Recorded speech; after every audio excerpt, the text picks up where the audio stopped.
And you as an American need to stand up and understand that you have the power to be creative. You have the power to invent. There are things that you need in your life that other people need that you can invent right now. And we've been inventing them from the beginning of this country, and it's got nothing to do with me getting help from this guy or getting help from this guy. I can go out and invent something on my own, by myself, get a patent, and it's me that did it. And that's what you are going to do with your life as well as an American if we stick with being the United States and get away from the controllers. So let's go to this report, and I want you at the end of this to stand up and cheer for you, because you are special. If you've been successful, you didn't get there on your own. You didn't get there on your own. I'm always struck by people who think, well, it must be because I was just so smart. There are a lot of smart people out there. Never leave till tomorrow, which you can do today. Benjamin Franklin. It must be because I worked harder than everybody else. Let me tell you something. There are a whole bunch of hard-working people out there.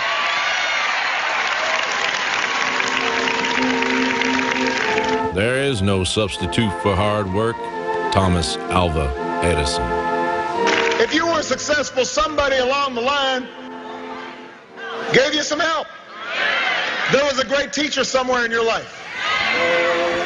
Most pilots learn when they pin on their wings and go out and get in a fighter, especially that one thing you don't do. You don't believe anything anybody tells you about an airplane. Chuck Yeager. Somebody helped to create this unbelievable American system that we had that allowed you to thrive. Democracy is a pathetic belief in the collective wisdom of individual ignorance. H.L. Meekin. If you got a business, you didn't build that. Somebody else made that happen. Nothing strengthens the judgment and quickens the conscience like individual responsibility. Elizabeth Cady Stanton. Don't let anybody tell you that, it's corporations and businesses that create jobs. You know, that old theory, trickle-down economics. That has been tried. That has failed. The internet didn't get invented on its own. I took the initiative in creating the internet. I took the initiative in moving forward a whole range of initiatives. There's some things just like fighting fires we don't do on our own. I mean, imagine if everybody had their own fire service. That'd be a hard way to organize fighting fires.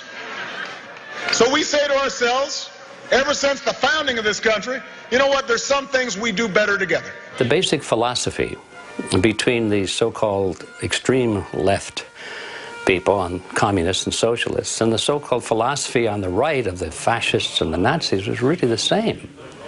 I said, how can this be? They're supposed to be opposites of each other. And then I began to realize that there is something more common to all of these philosophies that was left out of my training and education. And that was the ideology of collectivism. I began to realize that the thing that was common to them all is something called collectivism. Now that's a word that is not very well used. It's not very entrenched in the vocabulary of most people today. But I found out that it was a very commonly used word about a century ago. People wrote a lot about collectivism, and the opposite of that would be individualism. Those are two words that are sort of abandoned today, but in my view, I think they need to be recaptured and understood and used more. America is big enough to make room for many different kinds of thinking, but many liberals have claimed to see virtues in socialism and communism, which I, for one, have not been able to find. To promote their ideas, American liberals have become a highly organized, hardcore establishment in the United States. And they have been excusing their appeasement and coddling of communism on the ground that they were being tolerant, broad-minded, and working for peace. Remember always that you not only have the right to be an individual, you have an obligation to be one. Eleanor. All right, for our last segment here, we're going to take a look and see what is really going to change. Of course, we had 10 seats gained in the House by the Republicans so far. We've had 7 seats, I believe, in the Senate, so it's a solid change over to a Senate majority. And we've heard in the last couple of days, Romney and now, distressingly, Rand Paul say that they're going to try to push these trade treaties through. And let's understand that the Trans-Pacific Partnership, as well as the Transatlantic partnerships, are much more than trade agreements. They are a backdoor way to get in CISPA, which has failed over and over again in all its variants, CISPA, ACTA, SOPA, PIPA. There's been multiple initiatives to try to exert government control in order to serve the copyright interests of large corporations. And so that's just one aspect. Of course, there's also Big Pharma's got a dog in that fight, as well as Monsanto. And the thing that concerns everyone, should concern everyone, is the fact that these negotiations are being conducted in secret by corporate lobbyists, and our elected representatives are not in attendance, not even allowed to know what's going on. They've had a couple of instances where they've been given a glimpse of the bills, but they are not allowed to talk about that. Isn't that amazing that this would be done like that? Yeah, it's all done in secret. Yeah, absolutely amazing. Fast track it. It's just another version of Agenda 21. You know? So what's going to happen with this? I mean, certainly we see that going back to the marijuana initiatives, it now looks like the Oregon is now going to join Colorado and Washington in legalizing that, as well as the District of Columbia. California looks like they're going to push through Prop 47, which would reduce penalties for nonviolent crimes. So it would take things like drug possession, and if it was nonviolent, it would not have it be a felony, but it would reduce it to a misdemeanor and say that you could not put people in jail for more than a year. That's a direct reaction to the extremism of the war on drugs and this madness of mandatory minimums that's been with us since the Reagan administration. Yeah, it really has, and it's destroyed countless lives. They've confiscated millions and billions of dollars of property from people without even getting a conviction. In most cases, it's just, we're going to arrest you and take your house or take your car. And so what's up with that? I mean, certainly people have had enough. They're starting to realize the issue behind prohibition. It doesn't work, okay? Alcohol prohibition didn't work. It didn't change. It didn't stop people from drinking, okay? What it did was it gave us organized crime. It gave us vast amounts of corruption. And the war on drugs has been far worse than that because under Reagan, they started targeting users instead of the gangs that were running the illegal, prohibited. Right, the gangs were allowed to run with impunity. Exactly. Nobody wanted to go up against them because they had guns. Yes, yes. And of course, unlike prohibition, I don't know what the government's involvement in prohibition was, but certainly we didn't have the U.S. military making alcohol in foreign countries and trucking it in order to fund black ops, which is what they did with crack cocaine and now with heroin in Afghanistan. We talked about that at length last night.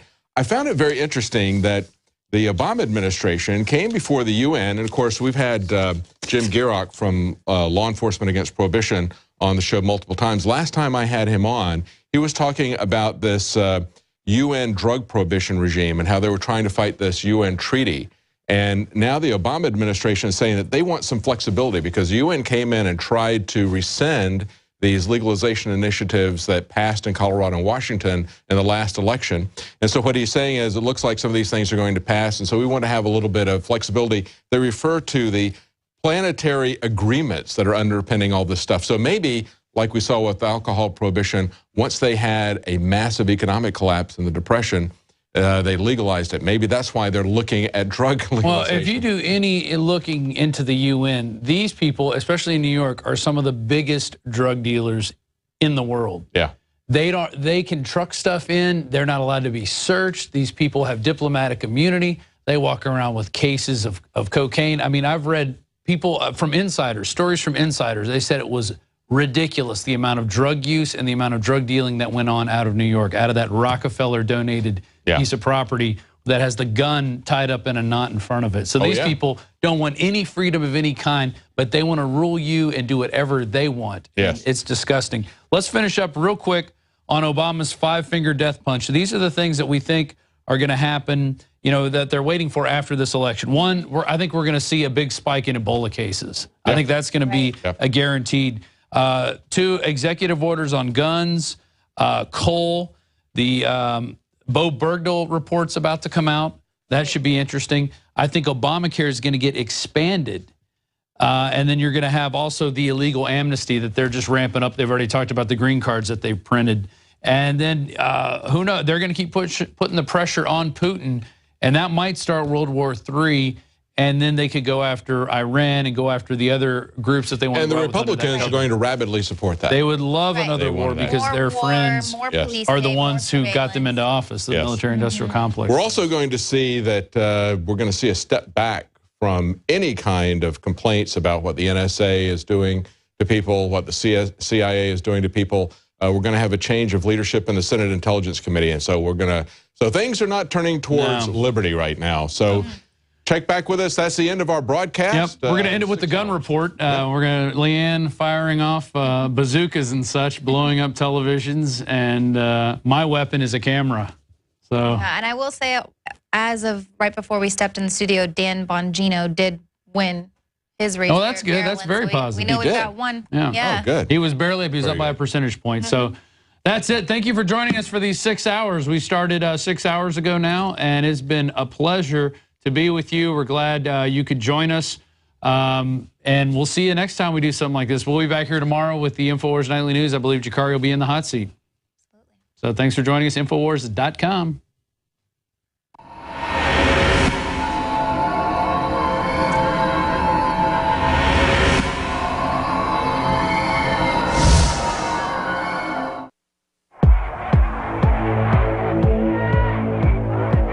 If I could have gotten 51 votes in the Senate of the United States for an outright ban, Mr. and Mrs. America, turn them all in, I would have done it. Part of every day, some kind of anti-violence, anti-gun message. But I also believe that a lot of gun owners would agree that AK-47s belong in the hands of soldiers, not in the hands of criminals.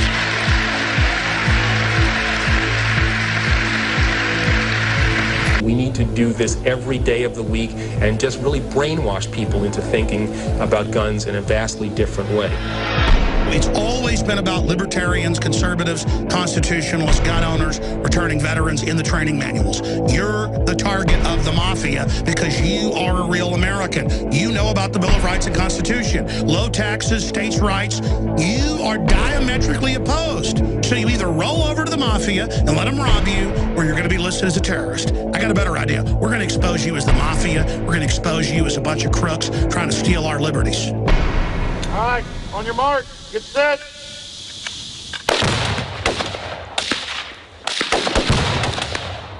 Look at that.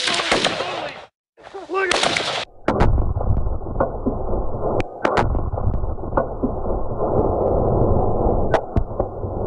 Oh my God! Ah!